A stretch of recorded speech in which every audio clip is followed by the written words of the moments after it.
किसान, वैसे तो किसानों की यूनियन बहुत है, ये भी चलो इसका जिक्र मैं बाद में करूंगा, लेकिन कम से कम एक आदमी लड़ाई सीधे तौर पे लड़ तो रहा है, और अब से नहीं, मैं भी इनको कम से कम 25 साल से जानता हूं, और ये लड़ाई इसलिए भी नहीं लड़ रहे कि भाई किसान यूनियन की तरफ से कोई मेरे को एमपी की टिकट की बात कर दे, कोई एमएलए की कर दे। बहुत सी लड़ाई ऐसी भी लड़े जाते हैं लोग, लेकिन इनकी लड़ाई में ऐसा अंग्रेजी में जिसको बोलते हैं सब्सटेंस है कुछ, जो किसान वर्ग के लिए इनका मार्गदर्शन और इनकी सोच को अगर हम सब मिलके चलाएं तो काफी अच्छे परिणाम आ सकते हैं। सुरेंद्र भाई आपके एमएलए हैं और आपने बहुत से के आगे बहुत अच्छे काम किए, अगर ये थोड़े करते तो शायद जीतते, पूरा करण पे जिताते नहीं आप। ये आपकी, हाँ नहीं मैं साफ बात करता हूँ, मेरे साथ भी ऐसे करते हैं। और मेरी धर्म पत्नी एमएलए बनी और अगले इलेक्शन में उसको इतने वोट से हरा दिया जितने मैं 12 इलेक्शनों में नहीं हारा कभी। और फिर अब ये कहते हैं कि भाई प्रेमलता ने जितने काम करे इतने तो वीरेंद्र सिंह ने भी नहीं करे। मंगाई प्रेमलता तारिया बात तक धार काटेगी के करेगी। तो ये सोच, मैं ये कह रहा हूँ कि बदलो इस सोच को, और नहीं बदलोगे तो ये जो पॉलिटिकल पार्टी हैं ये तो अपनी अपने तरीके से बात करती रहेंगी।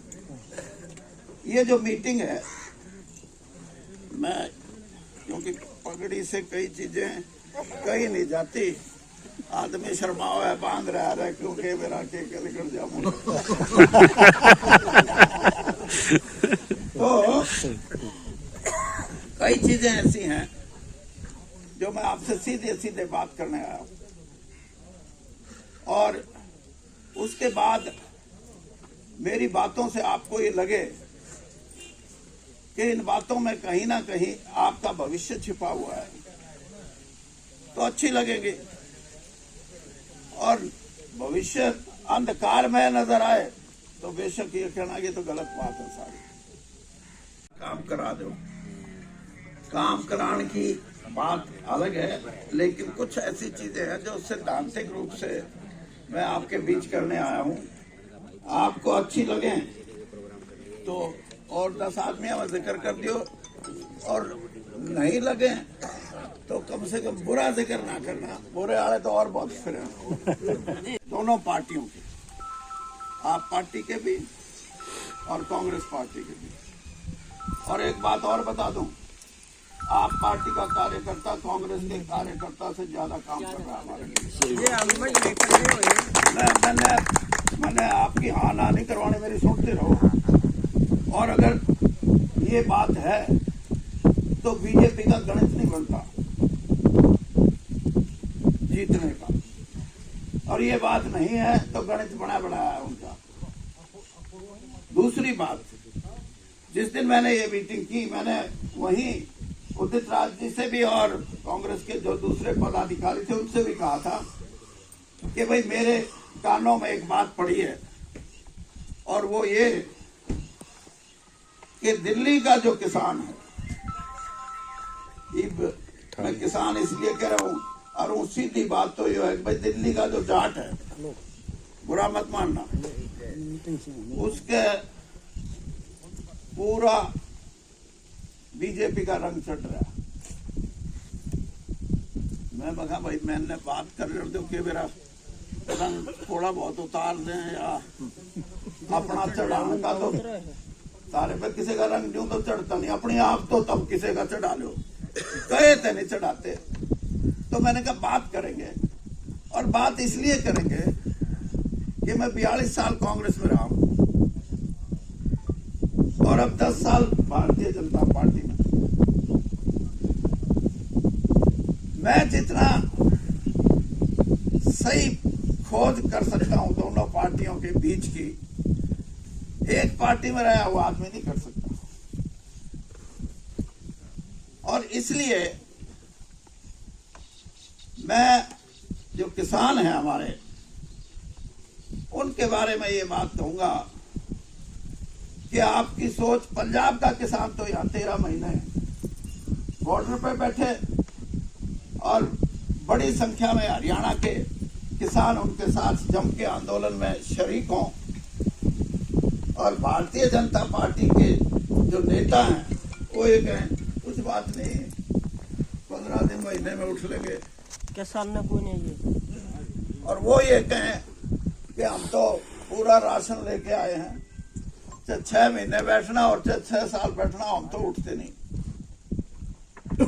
और आपके पड़ोस में ही गांव है, कौन सा गांव है भाई तेरा? अरे किधर गया?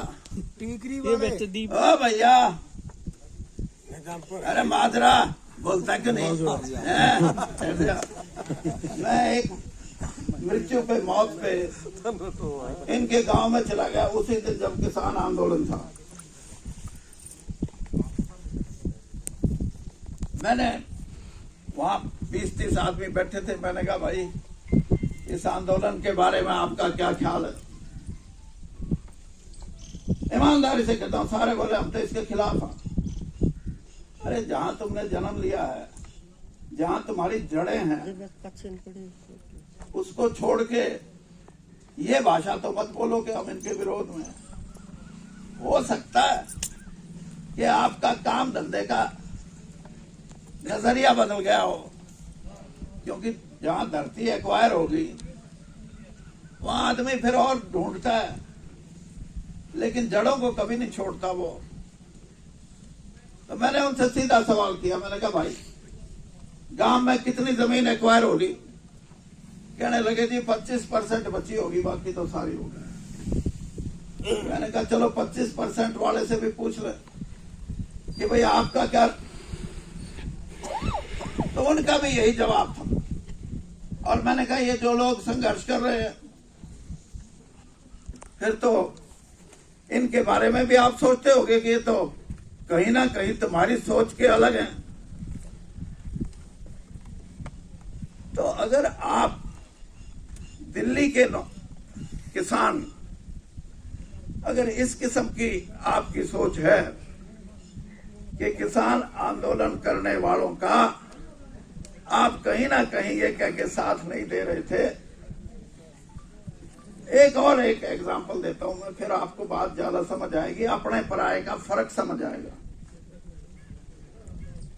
ये सिंधु बॉर्डर यहां पहले शुरू हुआ था, वहां थोड़ा बाद में टिकरी बॉर्डर पे, और एक राजस्थान में border, Shahpur border, Shahpur border, वहां कोई बैठने को तैयार नहीं। वेस्टर्न यूपी के लोग भी आए, बैठे, लेकिन राजस्थान से किसान नहीं आया। राजस्थान से वही किसान आया जो कम्युनिस्ट पार्टी की, कार्डर बेस्ड पार्टी के साथ जुड़ा हुआ था, किसान नाम का। और वो सही बात है, वो आया भी इसलिए नहीं कि ना तो वहां पानी की सुविधा है, ना खेती से कुछ पैदावार इतनी होती कि वो अपने आप को संपन्नता की तरफ ले जाए। यहाँ के किसान को तो ये था कि वो संघर्ष करने लायक हो गया था, और संघर्ष करने लायक इसलिए हो गया था कि ग्रीन रेवोल्यूशन, हरित क्रांति का सबसे बड़ा, एक तरीके से मैं ये कहूँ, इस देश का पेट भरने का काम उस समय के पंजाब और हरियाणा और पश्चिमी उत्तर प्रदेश के किसान ने किया। और अभी वीएम सिंह साहब कह रहे थे कि यहाँ वो नहीं होती, एमएसपी पे खरीद तो होती नहीं यहाँ जी। एक मिनट मेरी सुन लो, मैं आपकी बात कर रहा हूँ। मैंने ये भी देखा कि हरियाणा का किसान चोरी से यहाँ ला के बेचता था फसल, बेचता था, तुम्हें ला करते ना पीछे, इसलिए वो टोटे का काम थोड़ा करे था वो, लेकिन बेचता था यहाँ। और यहाँ के तो किसान बेचते ही बेचते थे। तो कहीं ना कहीं ये जो बात मैं आपको कह रहा हूं ये इसलिए कह रहा हूं कि मैं एक थोड़ा सा उदाहरण देके बताता हूं। जो 40 मेंबरी कमेटी थी, जिसको संयुक्त किसान मोर्चा नाम था, हाँ जी, हाँ, उसके 2 बड़े नेता, मैं नाम नहीं लूंगा उनका, जब 8 महीने 9 महीने का समय बीत गया तो वो मेरे पास आए, कहने लगे, भाई वीरेंद्र सिंह, तू किसान की बात कर रहा है, हमारे सत्याग्रह में हमारा जो यहाँ जमावड़ा था उसमें भी आए, लेकिन अब तो सरकार ने बात करनी बंद कर दी और 3-4 महीने हो गए। पहले तो first round, second round, 12 round तक बात करी, उसके बाद कहने लगे अब 4 महीने से कोई बात नहीं हो रही, आप इस पार्टी में हो। मैं आपको बता रहा हूं ये बात, क्योंकि आपने कहा था कि मैं तो देता ही बीजेपी को हूं, इसलिए बताऊंगा आपको। वो कहने लगे कि आप इनसे बात कर लो, 4 महीने से कोई बात नहीं हो रही, संवाद जरूरी है, और आप इस पार्टी में हो तो कुछ ना कुछ आपकी बात शायद सुन लें। मैंने कहा मैं बात करूंगा, और मैंने तोमर जी थे कृषि मंत्री, उनको कहा कि मैं बात करना चाहता हूं, मेरे साथ 1-2 और भी लोग हैं।